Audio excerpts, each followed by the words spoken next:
Deep within a forest, untouched by time, lay a place shrouded in mystery and legend. The Whispering Woods, as it was known, had a reputation for being both enchanting and eerie. A group of friends, eager for adventure, embarked on a camping trip, their spirits high and their hearts full of excitement. Oblivious to the horrors that awaited them, they laughed and chatted, unaware of the ancient forces that lurked in the shadows. Whispers carried by the wind hinted at ancient secrets, tales of lost souls and forgotten realms, but their laughter drowned out the warnings. They joked and shared stories, their voices blending with the rustling leaves, creating a symphony of sound that masked the forest's true nature. As they ventured deeper into the woods, the air grew heavy with anticipation, a palpable tension that seemed to cling to their skin.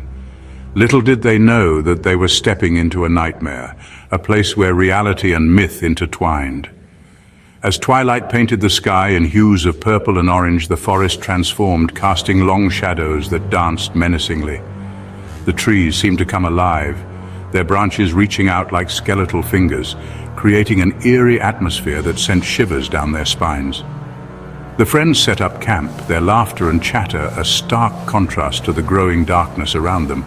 A crackling fire cast an eerie glow on their faces, illuminating their features in a ghostly light. Their laughter echoed through the silent woods, a beacon of warmth in the cold, dark night. They shared stories and jokes, their voices rising and falling with the flickering flames, creating a sense of camaraderie and comfort. Unbeknownst to them, unseen eyes watched their every move, a silent observer hidden in the shadows. The forest seemed to hold its breath, the usual sounds of the night replaced by an eerie silence. The silence was broken only by the crackling fire and their hushed voices, a stark reminder of their isolation. An unsettling feeling crept over them, a sense of being watched that they couldn't shake off. It was as if the woods themselves were closing in, the trees pressing closer, their branches whispering secrets of the past. The friends, eager for adventure, had stumbled upon a faded map promising hidden waterfalls and breathtaking views. The map, passed down through generations of locals, spoke of a place untouched by time, a sanctuary of natural wonders. Intrigued and excited, they set out to uncover its secrets, their backpacks filled with supplies and their hearts filled with anticipation. Each friend had their own reasons for seeking adventure. Mark, the pragmatic leader, craved a break from the monotony of everyday life. Emily, the free spirit, yearned to connect with nature's raw beauty. Chris, the skeptic, hoped to disprove the local legends that surrounded the woods. As they ventured deeper into the woods, the trees grew taller, their branches intertwining overhead, blocking out the sun. The air grew cooler, damper, and the forest floor became a labyrinth of roots and fallen leaves. The path, barely visible beneath a carpet of decaying leaves, led them deeper into the heart of the woods. The sunlight, struggling to penetrate the dense canopy, cast eerie shadows that danced and twisted like phantoms. The friends' laughter faded, replaced by an uneasy silence broken only by the sound of their own footsteps. The wind whispered through the trees, carrying with it a faint, haunting melody. It sounded like voices, soft and mournful, yet the friends couldn't make out any distinct words. The melody seemed to weave its way around them, wrapping them in a cocoon of unease. As they pressed on, the shadows grew longer, stretching and distorting familiar shapes into grotesque figures. A sudden rustle in the undergrowth sent shivers down their spines, their eyes darting around, searching for the source of the sound. Deciding to hire a local guide, a weathered old man with eyes that seemed to hold ancient secrets, the group felt a sense of reassurance. His presence was like a bridge to the past, a living connection to the ancient stories of the forest. They felt a sense of reassurance. He knew these woods like the back of his hand, his presence a comforting beacon in the face of the growing unease. The guide's knowledge of every tree, every hidden path, and every whisper of the wind made them feel safe. However, as the day wore on, their guide grew increasingly agitated, his gaze darting nervously into the shadows. The once confident steps became hesitant, and his eyes, which once held ancient secrets, now reflected a growing fear. "Something isn't right," he muttered, his voice barely a whisper. His words, though soft, carried a weight that made the group pause. The forest seemed to listen, its silence growing heavier. "We shouldn't be here after dark." His warning was clear, but the group, caught up in their adventure, chose to ignore it. The forest, now bathed in the dim light of dusk, seemed to close in around them. Ignoring his concerns, dismissing them as an old man's superstitions, they pressed on. Laughter and excitement filled the air, drowning out the guide's quiet warnings. They were eager to explore, to uncover the mysteries that lay ahead. The promise of adventure, the allure of the unknown, had clouded their judgment. They were driven by curiosity, their minds filled with the thrill of discovery. The forest, with its ancient trees and hidden paths, beckoned them deeper. Then, without warning, the guide vanished. One moment he was there, his presence a reassuring constant, and the next he was gone, swallowed by the shadows. The group was left standing in stunned silence, the reality of their situation sinking in. One moment he was there, his presence a reassuring constant, and the next he was gone, swallowed by the shadows. The forest, once a place of adventure, now felt like a labyrinth of uncertainty and fear. Panic began to set in, their laughter replaced by frantic calls, their voices swallowed by the indifferent woods. The forest, which had once seemed so inviting, now felt like a vast, unending maze. They called out for the guide, their voices echoing through the trees, but there was no response. The realization that they were alone, truly alone, began to dawn on them. The map, once a symbol of adventure, now mocked them with its cryptic symbols and faded ink.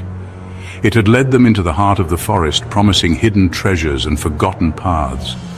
But now, it seemed like a cruel joke, a relic of a past that had no place in their current reality.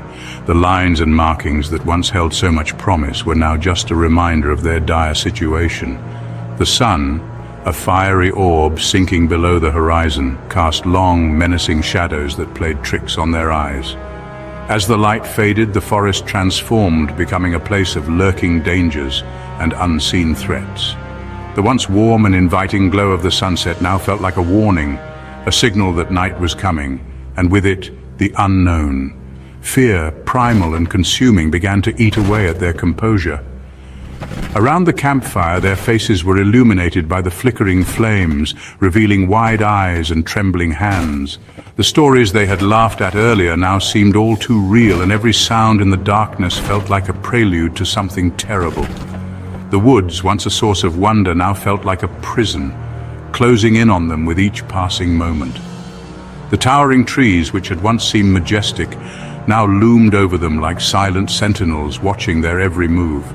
The path they had followed so confidently now seemed to twist and turn, leading them deeper into the unknown. Emily, usually the optimist, couldn't shake the feeling that they were being watched. Her usual bright demeanor was replaced with a constant look of worry, her eyes darting around at every sound. She tried to reassure the others, but her voice betrayed her fear, trembling with every word. Every creak of a branch, every rustle of leaves sent her heart racing. The forest seemed alive, whispering secrets and threats in the wind. Each noise was a reminder of their isolation, of the vast wilderness that surrounded them and the dangers it might hold. Chris, the skeptic, tried to rationalize their situation, but even he couldn't ignore the growing sense of dread that permeated the air. He had always been the voice of reason, the one who dismissed their fears with logic and facts. But now even he felt the weight of the forest pressing down on them, the oppressive silence broken only by their own anxious whispers. The forest seemed to close in around them, the once familiar sounds of nature morphing into sinister whispers. The chirping of crickets, the rustling of leaves, even the distant calls of nocturnal animals all seemed to carry a hidden menace. It was as if the forest itself was alive, watching them, waiting for the right moment to strike. The air grew thick with a palpable tension, the weight of unseen eyes pressing down on them. The fog that began to roll in only added to their unease, shrouding the trees and making it even harder to see. Every step they took felt like a gamble, each decision a potential mistake. They were lost, abandoned by the map that had brought them here, and surrounded by a forest that seemed to have a mind of its own. As darkness enveloped the forest, the friends, their initial excitement replaced by raw terror, found themselves hopelessly lost. The once unbreakable bonds of friendship began to fray, replaced by suspicion and distrust. Their fears, amplified by the darkness, took on monstrous forms. Mark, desperate to find a way out, stumbled upon a dilapidated cabin, seemingly abandoned yet strangely undisturbed. A flicker of hope ignited within him, but it was quickly extinguished when he realized he was alone. His friends, consumed by their own terror, had scattered, each man for himself. The forest, now a labyrinth of shadows and whispers, seemed to mock their plight. The air crackled with an unseen energy, as if the woods themselves were alive, toying with them like a predator with its prey. Emily, her heart pounding in her chest, stumbled upon a faint light flickering in the distance.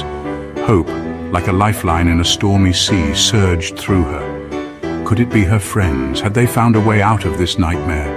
With renewed determination, she raced towards the light, her eyes fixed on the beacon of salvation.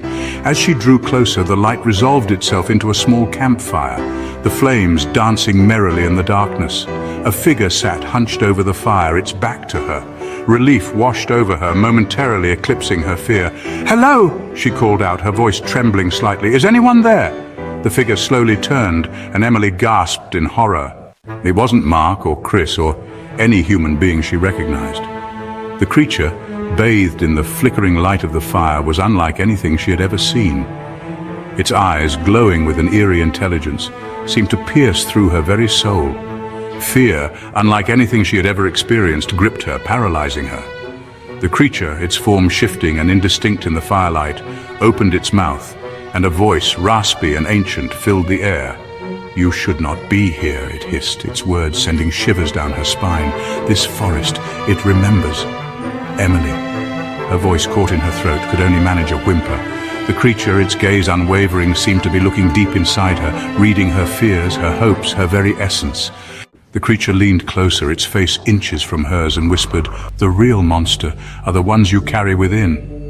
And then, as quickly as it appeared, it vanished, the campfire flickering and dying, leaving Emily alone in the darkness. She was found the next morning, babbling incoherently, her eyes wide with a terror that chilled the rescuers to the bone. Her friends were never found. The woods, silent and indifferent, held their secrets close. The legend of the Whispering Woods lived on, a chilling reminder that some places are best left undisturbed. And Emily? She carried the weight of that night, the creature's words echoing in her nightmares, a constant reminder of the true nature of fear.